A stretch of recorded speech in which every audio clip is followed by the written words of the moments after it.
Dans le cadre de la mobilisation et de la modernisation du PDCI-RDA, la délégation communale PDCI de Gbekekro n'entend pas rester passive. Sous la houlette de son délégué Nguessan Lambert et par ailleurs vice-président, une tournée des membres de la délégation eut lieu du 4 au 11 juillet 2010 dans les différentes sessions et comités de base. Cette visite, au cœur des militants de base, a été l'occasion pour le vice-président Nguessan Lambert d'apporter des réponses à certains problèmes liés au fonctionnement des sessions et comités de base. Elle a été fructueuse en ce qu'elle a été un cadre d'échange entre la base et les responsables de la délégation. Le vice-président a profité de cette tournée pour lancer un message de mobilisation à l'endroit des militants en vue de la reconquête du pouvoir d'État en 2025. Notre présence sur le terrain déterminera l'avenir, a-t-il mentionné.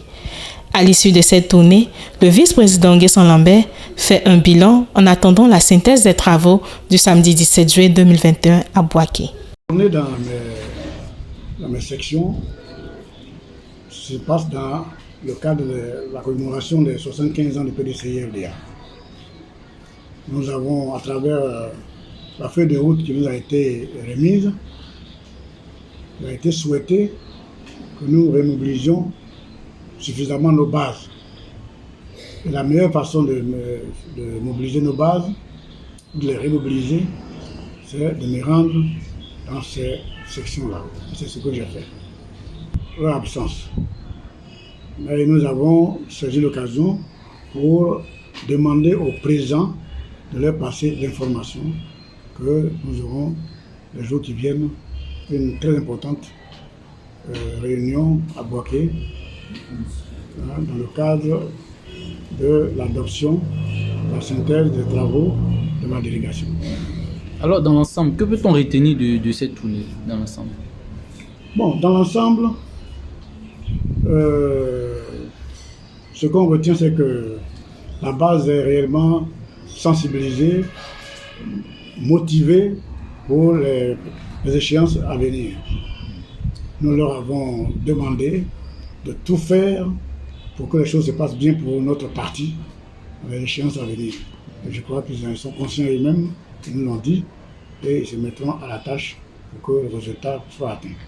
Et parlons d'échéances à venir. Maintenant, nous sommes à 4 ans de 2025 et nous pensons qu'il ne faut pas attendre le dernier moment pour préparer ces élections-là. Nous souhaitons bien sûr, le séminaire le dira, je suis certain qu'en écoutant les murmures des uns et des autres, la base souhaite que le candidat soit connu beaucoup à l'avance, pour d'abord sa préparation personnelle en tant que candidat, et puis eux-mêmes aussi en tant qu'électeurs, qui se préparent aussi en tant qu'électeurs pour ce travail très important. Bon, je crois que le message qu'il faut passer à nos militants, c'est que, comme dirait l'autre, le découragement n'est pas ivoirien. Nous devons reprendre toutes nos forces pour l'échéance de 2025. Je crois que nous avons perdu le pouvoir pendant 21 ans aujourd'hui, bientôt 25 ans aux prochaines échéances. Ça fait un peu trop. Le pays attend que le PDCI revienne au pouvoir parce que c'est nostalgique. Tous ceux qui ont vécu l'ère PDCI-RDA sous le président Houphouët-Boigny et sous le président Bédié ont cette nostalgie-là d'un pays de paix, de dialogue et un pays où la sécurité régnait.